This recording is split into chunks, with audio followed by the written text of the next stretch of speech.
Thank you for joining Wars of the Roses. As we continue with Part 13, the Arabian Nights Entertainment, from the Adepts in the Eastern Esoteric by Manly Palmer, Hall Part 4, The Mystics of Islam.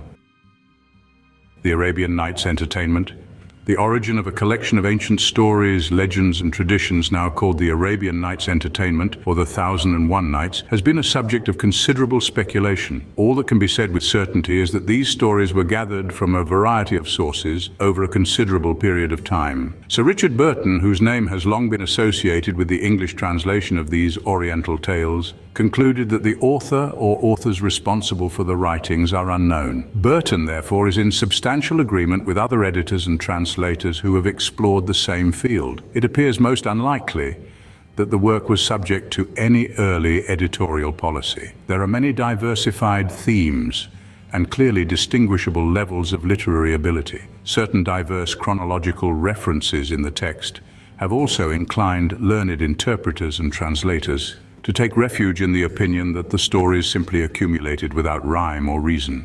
In the terminal essay appended to his translation of the 1001 Nights, Burton attempts to analyze, out of his broad knowledge of Arabian culture, the background and historical descent of this famous collection of Near Eastern stories.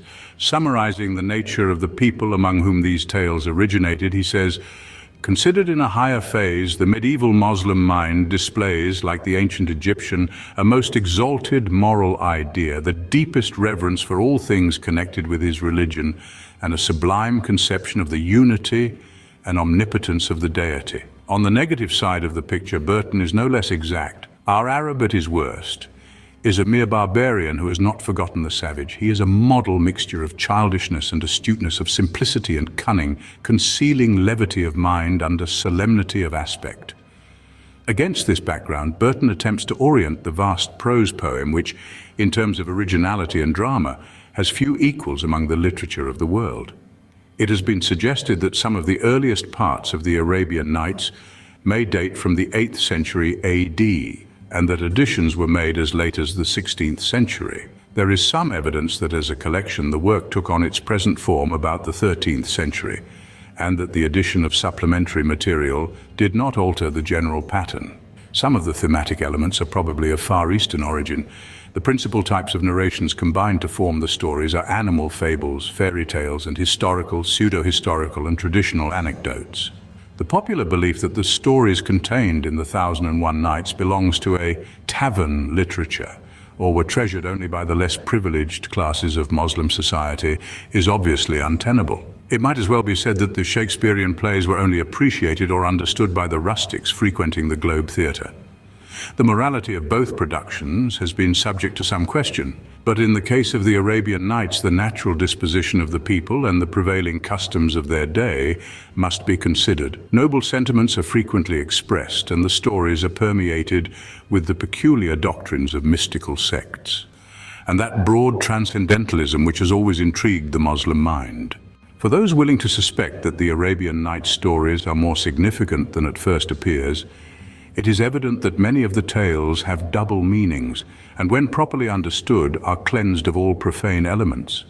As the studious mind has failed to solve the mystery of authorship, and even to identify those responsible for editorial policy, it may not be amiss to suspect that these relevant facts have been intentionally concealed. By a happy coincidence, the approximate dating for the original stories corresponds closely to the founding of the House of Wisdom in Cairo, and the broad program for the dissemination of philosophical knowledge which spread through Arabia and North Africa between the 9th and 12th centuries of the Christian era. The Greeks found much of philosophical importance in the writings of Homer, and when the Odyssey is compared with the journeys of Sinbad, the sailor, one finds numerous parallels of meaning and the ingenious use of esoteric symbolism. The same has been claimed for Virgil's Aeneid, and today it would certainly be little better than a public proclamation of ignorance to deny that works like Don Quixote de la Mancha and Gulliver's Travels contain profound ideas cunningly concealed under extravagant fantasy.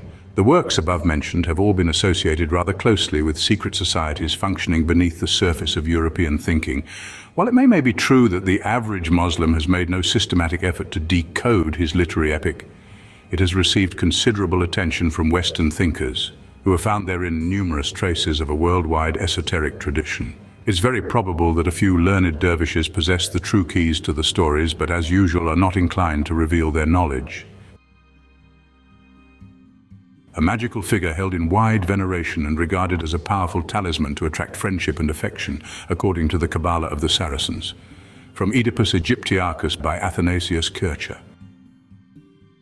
Edward W. Lane Poole appends to his translation of the 1001 Nights a valuable and extensive collection of notes, many of which support, at least indirectly, the serious intent behind these stories. In one of his notes, Lane Poole gives attention to the spiritual magic believed in and practiced by even modern Muslims.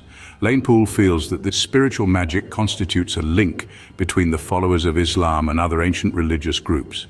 The Muslims recognize two basic forms of magic, one divine or good, and the other satanic or evil. Of divine magic, Lane Poole gives us some rather interesting notes. It is a subtle science studied by good men only for good purposes. Perfection in this secret science consists in the knowing of the most great name of God. This ultimate knowledge is imparted to none but the peculiar favorites of heaven. It was by virtue of this name, which he caused to be engraved on his signet ring, that King Solomon subjected to his dominion elementary spirits, birds, and even the wind.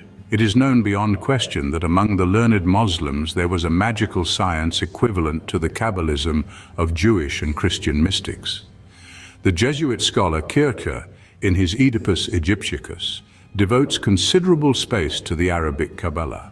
According to him, all speculations dealing with magical, alchemical, and thaumaturgical mysteries known or practiced in Europe, or descending from the classical world, existed also among the Muslims. The Islamic mystics employed mysterious combinations of numbers, strange arrangements of words unintelligible to the uninitiated, peculiar diagrams and figures. In the preparation of charms and talismans, they used enchantments for benevolent purposes, and were remarkably skilled in the divinatory arts. While it is certain that such practices and beliefs were not favored by the more orthodox followers of the Prophet, they have survived the centuries and may therefore be said to be according to the mind of the faithful. Where such researches were carried on, certain reports or accounts were circulated among the believers who held the practitioners of these secret sciences in the highest admiration and regard. Those versed in these Kabbalistic arts were accredited with the wisdom and skill associated with the adepts of Europe and Asia. The Arabian Nights abounds with reports of superphysical powers, and the accounts of the elusive saints of Muslim tradition mingle with the reports of the hidden holy ones of Jewish and early Christian legends. If such legends gained favor with less enlightened Muslims, it could only mean that the belief in the miraculous powers of sanctified persons was generally acceptable.